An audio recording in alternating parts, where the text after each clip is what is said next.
po. Sir Jay. Nakabook pa. Sir Jay. Patingin ng app. Sige po. Sir, kasi sir sa bala, proceeding lang po para paano nalipid talaga yung mga bike.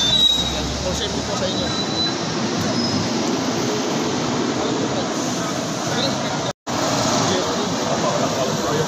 Ingat ha. Salamat. Sir, kung kayo kabala.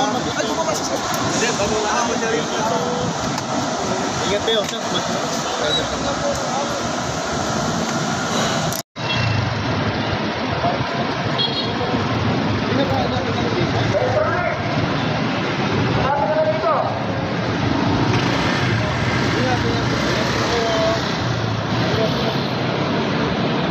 Kumusta po yung assessment natin ngayong araw para doon sa mga legit na Joyride member? Ayun sir. Saang lugar? Saang lugar ba?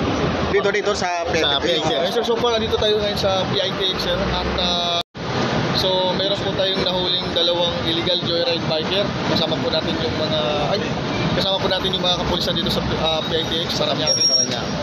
So dalawang kaso po yung nahuli natin. So una, meron siyang joyride app. So hindi po siya yung legit biker ng joyride. So yung isa naman po nahuli natin ay naka-joyride uniform pero hindi po siya legit na joyride biker. Baka nabili niya ho yung or napahiram, pinahiram. Sir, yung mga membro ng Joyride, dumadaan ba sila sa training? Yes. Kasi may mga lumalabas sa social media na may mga member ng Joyride na pasaway sa kalsada. Ito ba ang ginagawa nyo para malinis yung pangalan ng Joyride? Yes sir, hindi lang po para malinis. So sinisigurado natin mga pasahero, sa ating mga biker. So sa ating mga Consumer Act, so, kailangan po ay talagang masisigurado natin na lahat ng mga joyride biker natin na mga biyahe ay legit at dumadaan po sa tamang proseso, sa tamang training ng joyride. Disiplinado. Disiplinado. Kumbaga bago sila maging isang joyride biker, dumaan talaga requirements kailangan bago ma-activate yung application.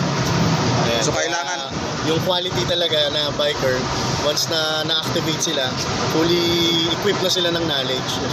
No? Hindi ba apektado sir yung Joyride doon sa mga iba pang app na marami ng mga app ngayon na gaya ng Angkas, yung pick up. Sa dual app kasi actually sir, hindi po namin nakokontrol lahat. Gawa ng kasi yung mga biker, so kahit saan na lang siya nag-apply yung iba.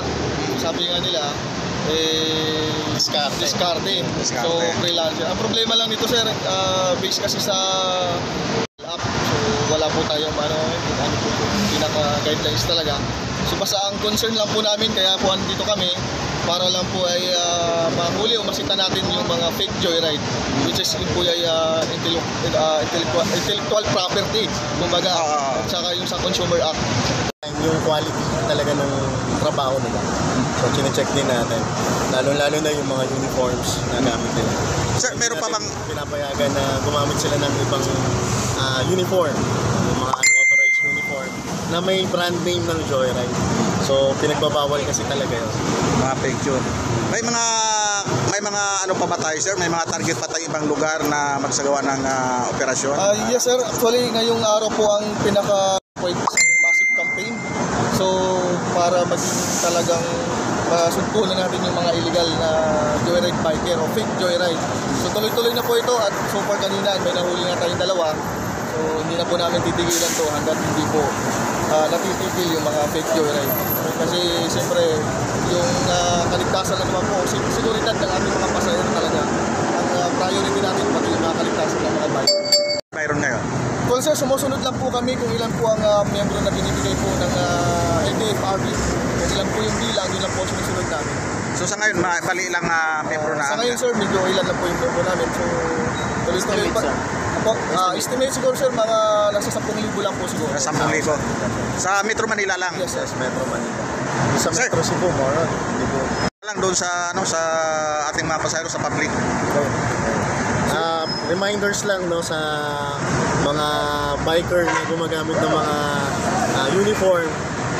Please wag sanang gamitin yung joyride sa mga illegal, like pagsasakay ng mga pasahero.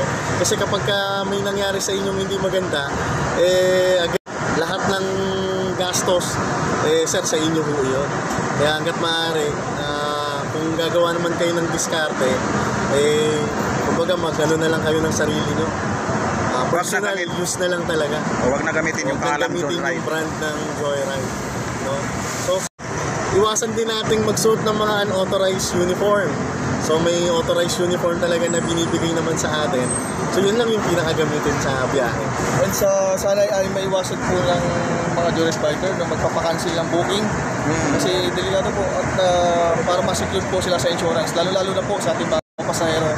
Make sure po na nakabook po tayo sa isang legitimong Joyride biker.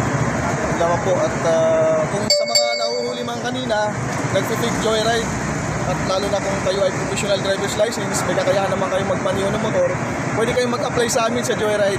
Tutulungan po namin kayo na magkaroon ng hanap buhay. Okay? So hindi namin kayo pababayaan.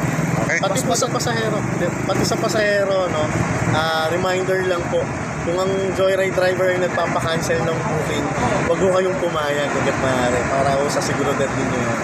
So kung meron man hong biker na ganon, report nyo lang po sa pamamagitan ng apps din, ng customer app.